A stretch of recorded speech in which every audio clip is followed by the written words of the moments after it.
menjalani itu tanpa tekanan, lu masih masuk ke relawan. Kodratnya manusia gitu, lu harus saling tolong menolong. Gua malam-malam, tengah malam, hampir tengah malam, jalanan bener-bener gelap, gua harus ngelewatin kebun jambu mete, isinya obat semua, itu 2 obat. Karena nggak ada kendaraan tuh gua tenteng-tenteng keliling desa. Jadi kalau masih suka galau, jangan dulu deh ya Jangan. jadi relawan. Hai Sobat Pejalan, selamat bergabung di channel kami Suara Pejalan. Apa sih Suara Pejalan itu? Jadi Suara Pejalan adalah tempat di mana Sobat Pejalan dapat memberikan informasi, berbagi pengalaman selama melakukan perjalanan, baik itu traveling, backpackeran, naik gunung, touring, atau kegiatan apapun. Juga dapat berbagi tips perjalanan biar nggak ditikung jalan. Nah, teman-teman, biar kalian nggak ketinggalan video-video dari kita, langsung aja subscribe channel kita dan juga follow Instagram kita di Suara Pejalan ID.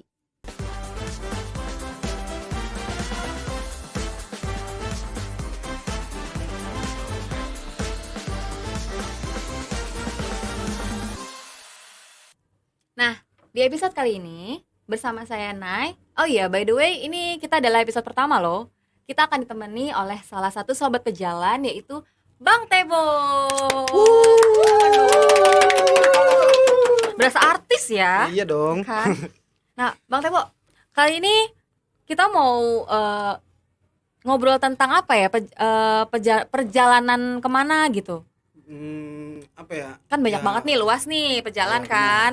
ya mulai dari hiking ya kan, mulai dari traveling atau ya city tour atau segala macam bisa sih sebenarnya. Cuman gue sih pengen nge-share-nya soal kemarin beberapa tahun terakhir ini jadi relawan aja kali ya, biar Gila. biar teman-teman mungkin bisa tergerak untuk ikut menyumbangkan, berpartisipasi buat ya, kita buat namanya manusia kan, menolong sesama itu wajib sih Berjiwa sebenarnya. sosial ya. Betul sekali. Waktu jadi relawan kemana Bang? Kita berangkat ke Lombok aja. Jauhan dikit lah Iya. ya, biar kelihatan. Betul. Karena di Lombok tuh apa ya, kemarin tuh ya mungkin karena gempa awalnya di gunung, jadi mungkin para pendaki tuh rame juga sih yang jadi relawan sebenarnya kayak gitu. Berawal dari Abang Iya. juga pendaki ya? Enggak sih, Oh enggak juga. enggak juga. Saya tukang masak aja. Masak. Bener. Di gunung tapi. Ya betul. Baik. Nah, penasaran kan gimana pengalaman jadi relawan di Lombok?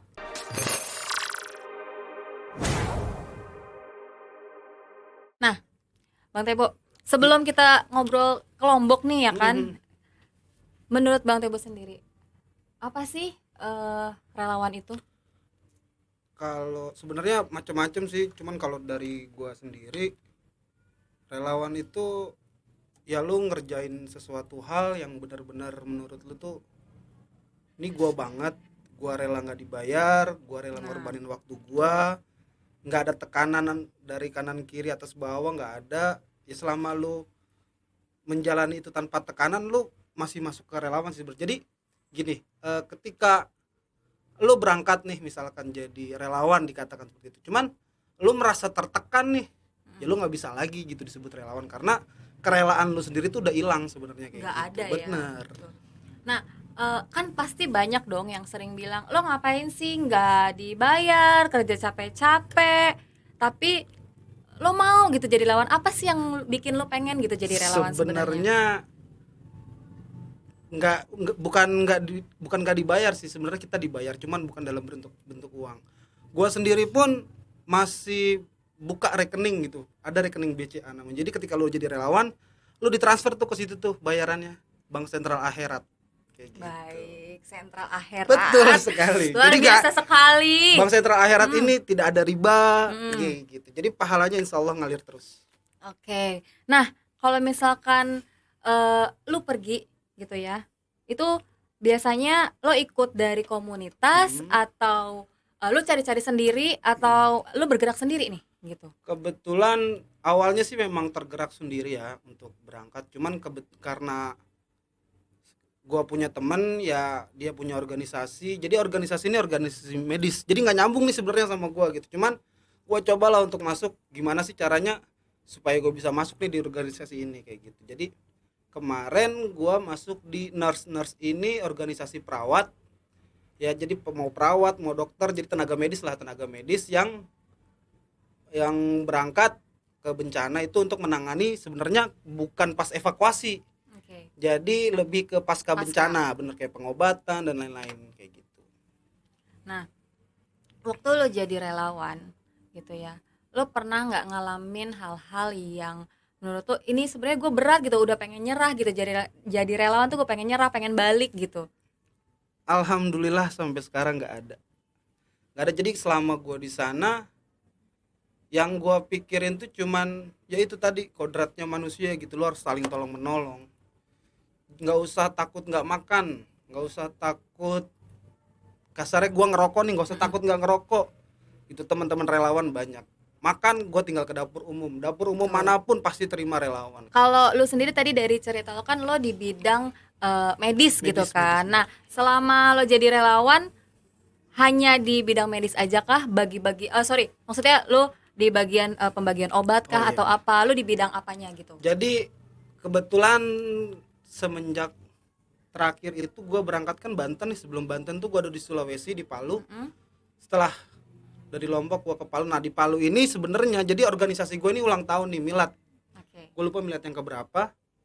Itu kebetulan gue dijadiin sebagai kepala divisi pemetaan bencana nih di organisasi ini. Jadi ketika ada bencana datang, yang berangkat duluan itu pasti gue.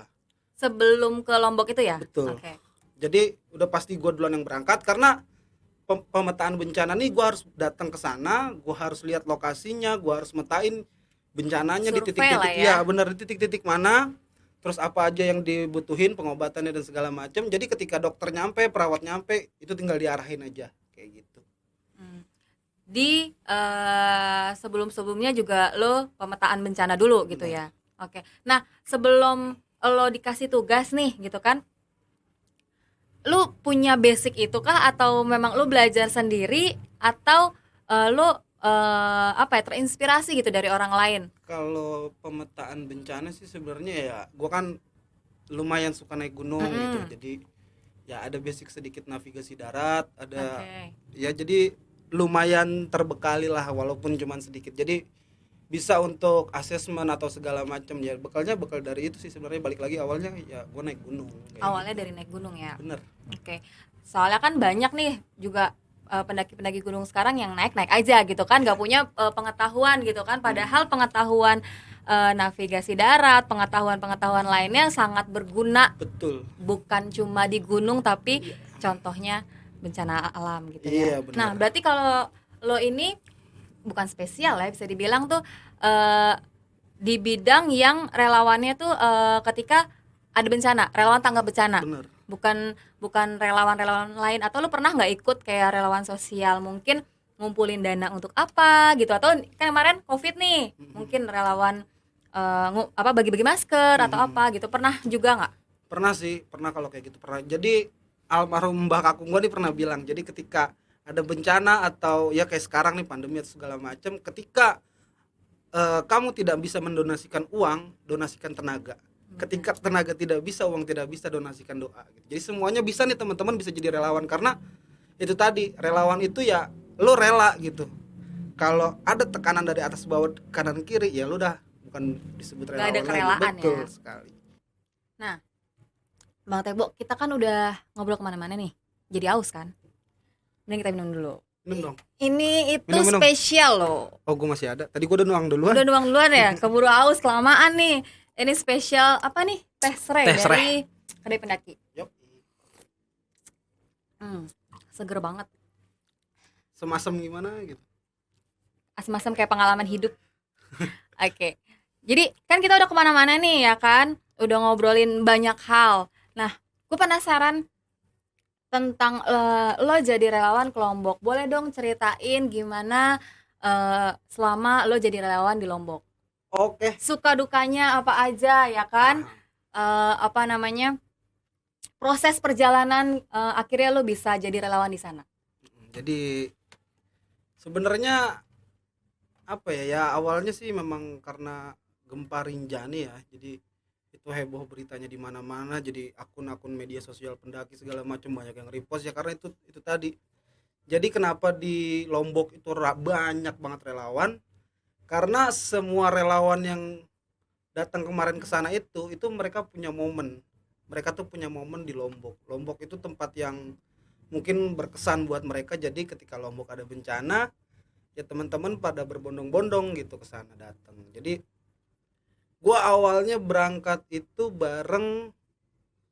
Jadi nurse ini kemarin kebetulan dapat gandengan kerjasama sama ada satu organisasi yang apa sih namanya memayungi ini Putri Indonesia nih gitu. Jadi gue sempat berangkat bareng mereka itu kalau nggak salah ada 5 orang, gue lupa namanya siapa aja. Bareng Tapi Putri emang Indonesia dong. tapi emang cantik-cantik sumpah. Waduh, seger ya. Lex cantik banget itu. Gitu. Jadi cuman di pertengahan, nggak pertengahan sih, mungkin baru awal sih, awal gue ketika sampai di Lombok. Gue kan bareng satu dokter Ainul dari Malang sama perawat Arif dari Lampung. Jadi sampai di bandara kita ketemu juga kan sama si rombongan Putri Indonesia ini. Tapi pertengahan baru sampai di tempat pertama yang kita mau apa sih namanya? Bantu. Ya, yang kita mau bantu itu kita udah berseberangan nih. Jadi ya mereka mau ngordinir ininya sendiri. Ya nurse juga mau ininya sendiri karena padahal awalnya itu ya mereka ngikut kita gitu, ngikut nurse. Ngikut nurse cuma mewadahi ya. Betul gitu. Jadi akhirnya ya udah hari pertama itu kita langsung misah. Jadi gua udah malamnya itu gua udah ya udah dok kita pisah aja gitu. Gua langsung koordinasi sama teman-teman di sini nih. Jadi sama kadif sosialnya segala macam sama ketumnya.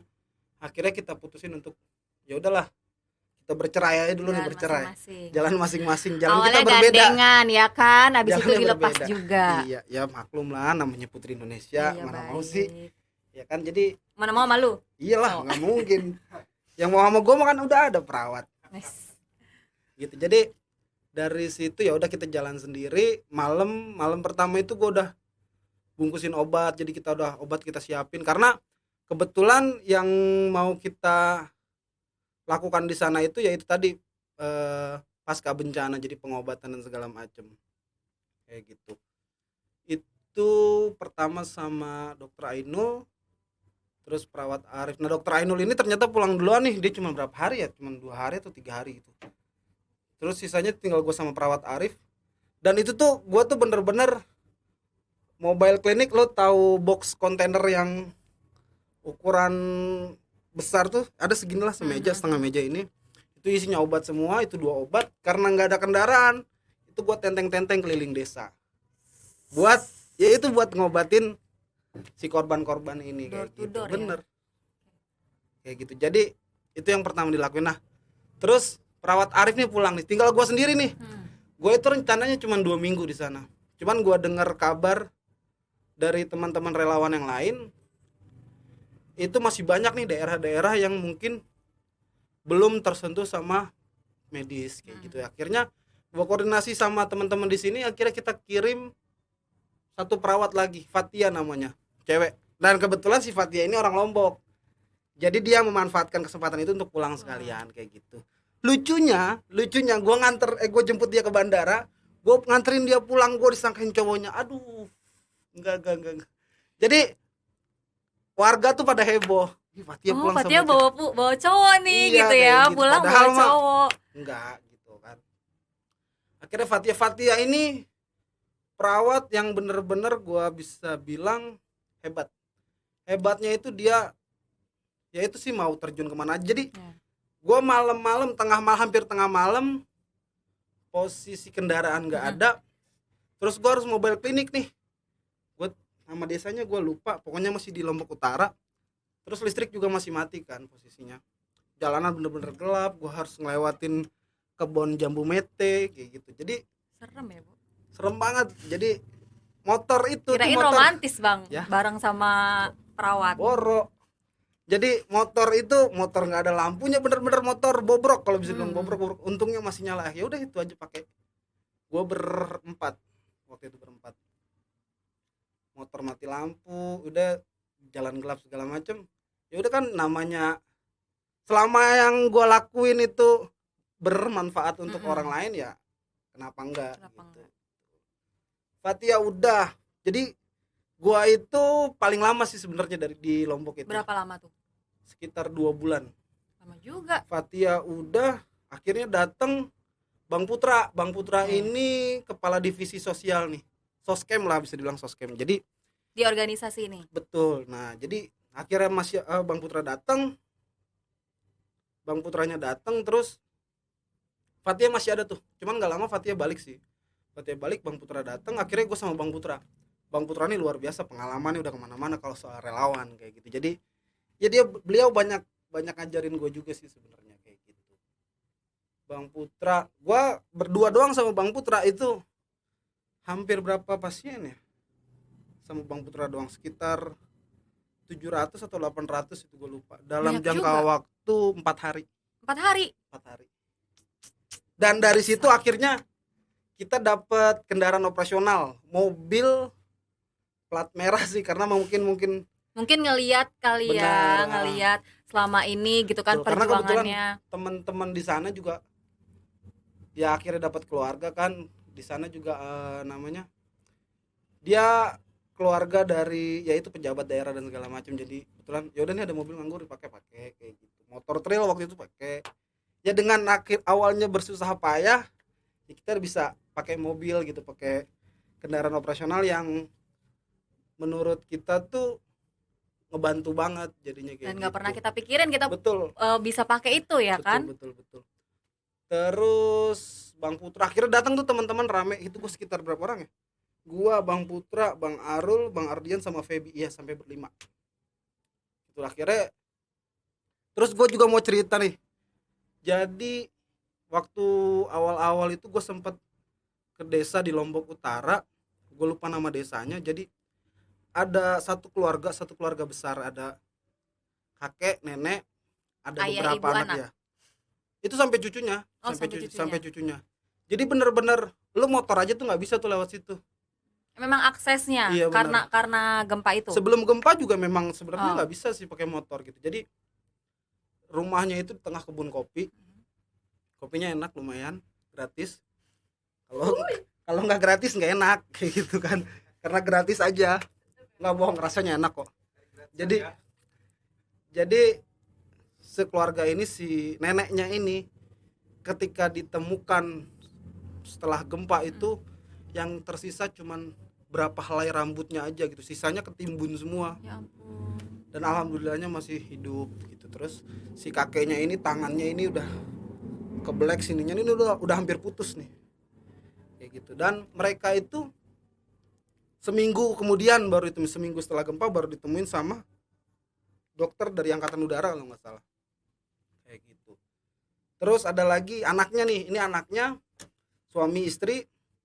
Suaminya kebetulan lagi di luar desa. Nah istrinya ini yang kena, istrinya ini kasihan.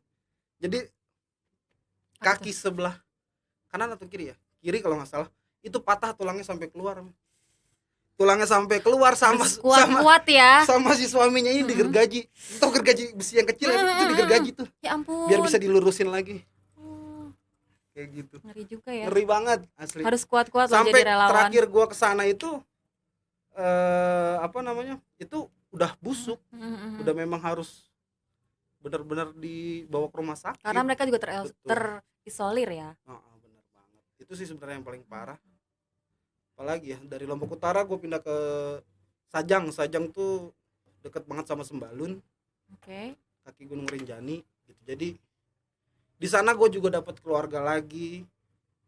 Dan enaknya di Lombok itu orangnya ramah banget, ramah. Jadi kita ngasih donasi nih, teman-teman yang ngasih donasi logistik apa segala macam. Terus ketika relawan yang misalkan mau perbaiki rumah, terus kayak gua nih medis, pengobatan segala macam, mereka tuh keluarin apa yang sudah kita kasih gitu. Jadi kita datang mau ngobatin disuruh makan dulu, padahal makanan itu tuh buat mereka gitu, cuma disediain buat kita. Itu luar biasa Lombok, masyarakatnya benar-benar hebat. Luar biasa. Nah, dari pengalaman selama di Lombok gitu ya, ada nggak sih pelajaran hidup yang kayaknya membekas banget sampai sekarang? Nggak ada sih kalau gua, apa ya, Nggak mau Eh, belajar kali lo ya? enggak, kalau gua gini ya. Kalau gua Hmm. hampir semua tempat, hampir semua Hmm. daerah yaitu tempat belajar gua gitu. Jadi Hmm. semuanya ya memang harus dipelajarin. Jadi lu ke Lombok nih, yaitu tempat belajar lu. Kalau gua terus lu ke Sulawesi yaitu tempat belajar lu. Jadi bukan ada hal yang mungkin bisa gue pelajarin cuman satu dua hal, nggak semuanya harus dipelajarin. Kan Lombok tiap daerah juga beda-beda. Betul. Lombok itu kan sukunya kalau nggak salah Sasak. Sasak itu sendiri ada macam-macam nih. Macam-macam. Terus bahasanya juga macam-macam. Jadi nggak bisa dipelajari apa kita belajar pelajaran hidup yang dari sini enggak. Jadi memang semuanya ya memang harus dipelajarin gitu, nggak cuma satu atau dua hal kayak gitu. Nah, dari ngomong-ngomong soal perbedaan suku, budaya gitu kan. Dari lo sendiri gimana cara ngatasinnya? Kayak mungkin ya kan ada apa ya? Ada rasa gimana ya kalau ke suku ini gimana ya gitu kan. Pasti ada rasa untuk orang-orang yang mungkin belum pernah ke tempat itu. Nah, gimana cara lo buat mengatasinya? Di Soal mana perbedaan culture, perbedaan Mhm. ya perbedaan budaya gitu. Kalau gue selalu pegang prinsip di mana bumi dipijak di situ langit dijunjung kayak gitu. Jadi ketika lu datang ya lu tamu, ingat tamu itu bukan raja. Oke, tamu raja, cuman si penerima tamu, si tuan rumah ini bisa jadi dewa ketika lu jadi raja gitu. Jadi jangan mentang-mentang lu tamu, lu dari kota atau segala macem, lu bisa seenaknya kan Dan kayak itu gitu. lo jadi relawan ya kan, Betul yang harusnya sekali, membantu, benar banget bukan gitu. ngerepotin tuan Iya, rumah. jadi sebenarnya kita datang disuguhin ini, disuguhin itu Hmm, tuh nggak enak sebenarnya. Sebenarnya kondisi mereka aja tuh sulit sulit. gitu, sulit banget. Ya Tapi walaupun mereka mau nge-treat kita gitu bener, kan, cuma bener, sebenarnya mereka yang lebih iya butuh gitu kan. betul betul. Sebenarnya ya itu tadi. Jadi gua sendiri ngelihatnya ini kenapa ya sampai begini banget warga-warga Hmm. masyarakat di Lombok itu baik-baik banget. Padahal keadaan mereka sendiri tuh bener-bener lo kalau datang ngeliat sedih gitu, bener-bener hancur. Sempet tuh gue juga waktu itu sempet nangani juga kayak mereka tuh kesusahan terpal apa segala macam bahan baku di sana gitu. Nah, kalau misalkan dari organisasinya Bang Tebo, ada nggak sih kayak oh misalkan setiap organisasi kan pasti punya tujuan masing-masing nih Bener. ya kan, nggak bisa semua dihandle gitu Bener kan. bener Nah kalau bener. dari organisasi Bang Tebo sendiri apa aja sih yang dihandle selain medis gitu? Medis, selain medis, setelah misalkan nih kita medis itu mungkin bisa sampai sebulan setelah bencana ya, bisa sampai sebulan. Setelahnya kita lihat kondisi, kalau memungkinkan itu kita bisa bantu untuk bangun hunian, terus logistik. Sebenarnya logistik juga nggak terlalu ini sih kalau udah sebulan lebih. Hunian, musola atau segala macam yang kita bisa bantu gitu. Jadi apapun sebenarnya bisa, cuman goals utamanya ya itu tadi medis sih, karena Medis. kebetulan kita bergeraknya di medis gitu, dan teman-teman donatur taunya ya ini untuk medis gitu. Setelah medisnya selesai kita akan koordinasi lagi nih ke donatur, ini boleh nggak uangnya untuk misalkan contoh bangun musola atau yang lain kayak gitu. Dan hampir semuanya sih rata-rata ya fine-fine aja, bebas-bebas aja kayak gitu. Nah, karena bergerak di bidang medis, biasanya kalau misalkan ke daerah-daerah gitu, salah satunya contohnya ke Lombok, ada nggak sih kayak mesti koordinasi dulu atau minta izin dulu atau kerjasama dulu dengan misalkan RSUD-nya atau memang Oke. Kementerian Kesehatan di wilayah itu sendiri gitu, karena kan pasti dari pemerintah sendiri pun udah ada mungkin dari BNPB gitu kan, udah ada kayak pos-posnya sendiri tentang Benar-benar. kesehatan gitu kan. Kalau itu awal datang, pertama kali datang, karena gue bukan tim pertama ya, tim Mm, pertama itu ada 2 orang. Jadi awal datang itu ya memang kita harus ke Kemenkes atau mm, segala macam. Itu kita cuman tanya data bagian-bagian mana, daerah-daerah mana yang kira-kira membutuhkan atau mereka sudah punya data atau belum. Terus kita tanya ketersediaan obat dari sana gitu. Jadi bisa nggak nih kalau kita kekurangan obat ngambil ke sana kayak gitu sih sebenarnya. Setelah itu ya udah kita gerak sendiri aja, karena itu lagi pengobatan sih nggak usah harus koordinasi. Kalau gue bilang nggak usah bertele-tele ribet-ribet, gue harus laporin enggak.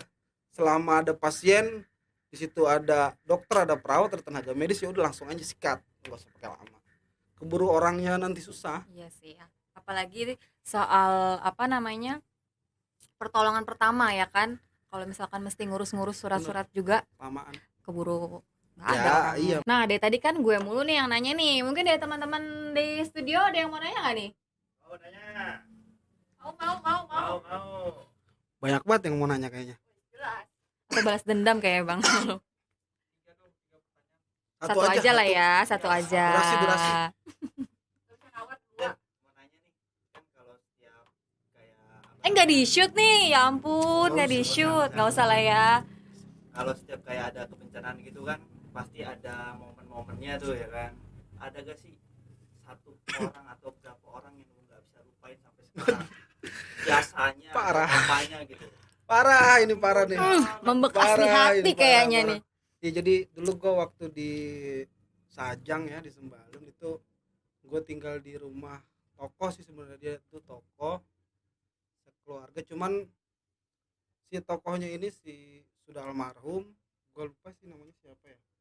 Jadi dia punya anak nih, dua nih, ada yang namanya Rizal sama Aura gitu. Aura nih masih SMP, kelas 3 SMP coba. Cuman waduh, pedofil parah. lu ya? Enggak sih, gue kan Oh, nungguin iya, gede baik. sebenarnya kayak gitu. Cuman terakhir kalau nggak salah tahun yang lalu gue masih chattingan sama Rizal tuh, abangnya Aura. Gua Pinter tanya banget tuh. ngedeketin abangnya dulu. Jadi gue chat kan, Hmm. sebenarnya nanyain kopi kan, waktu itu kebetulan mau buka kedai kan, gue sempet nanya kopi. Terus iseng nih, si Aura gimana kabarnya bang?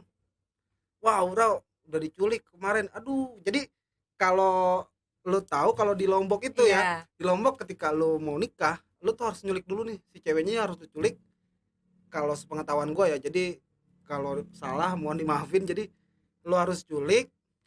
Nah, lu culik nih, lu harus jangan sampai nggak ketemu nih. Jangan sampai ketemu. Jadi bener-bener dikasih waktu berapa hari ya, gue lupa. Jadi kalau lu ketemu, lu gagal nih nikah dalam batas waktu yang ditentuin kayak gitu. Jadi si Aura itu lulus SMP kalau nggak salah kemarin. Parah banget, lulus SMP nikah, men. Banget. Jadi buat sobat pejalan, kalau misalkan pernah dengar gitu ya, kalau misalkan suku Sasak ya, suku Sasak itu kalau misalkan mau nikahin seseorang gitu ya, itu harus nyulik dulu. Nyulik dulu. Nah, terus satu lagi nih, pertanyaan terakhir buat Bang Tebo. Bagi dong tips-tipsnya kalau misalkan teman-teman kita gitu ya mau terjun ke dalam jadi relawan gitu ya, dalam bentuk apapun. Boleh dong dibagi-bagi tipsnya gitu. Kadang kan kita mesti kuat mental juga, kayak tadi kan ngelihat seseorang gitu kan digergaji, gimana gitu perasaannya. Benar. Jadi tips yang pertama, ini gue turunin tips dari temen gue. Tipsnya sebenarnya cuma satu, jangan cengeng. Jadi cuma satu itu aja, jangan cengeng. Mau lu lihat apapun itu, lu jangan cengeng. Lu harus lebih kuat dari si korban. Lu nggak boleh ketika si korban ini bener-bener parah. Jadi kayak gua waktu terakhir ke Sulawesi baru sampai, gua udah bener-bener aduh ya Allah ini begini banget. Cuman gue ingat gitu, gua tuh nggak boleh malah Jadi bebannya mereka bener ya. gitu. Gua nggak boleh sedih, gua nggak boleh haru. Jadi ya udahlah gitu, kita harus kuat. Jadi itu sih tipsnya cuma satu, jangan cengeng. Jadi mau kemanapun lu berangkat ke kebencanaan, jangan cengeng gitu, itu aja. Jadi ketika lu nggak cengeng gitu, jadi semuanya ya enak-enak aja, fine-fine aja, lu nggak bakal ngeluh. Jadi ketika kalau lu udah ngeluh, udah deh mending pulang gitu. Jadi semua kerjaan itu, semua apa ya yang kita lakuin di sana itu sia-sia kalau lu udah ngeluh terus.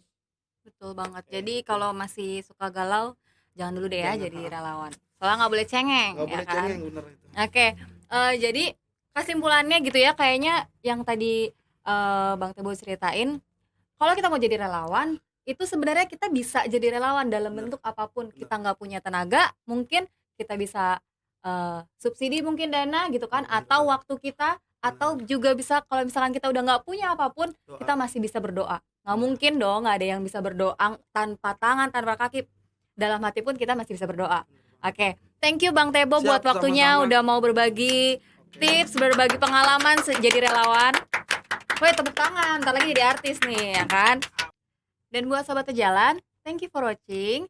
Kalian juga bisa memberikan saran untuk kami siapa yang akan nextnya menjadi narasumber. Dan juga kalau misalkan kalian mau kita undang, langsung aja DM di Instagram kita Suara Pejalan.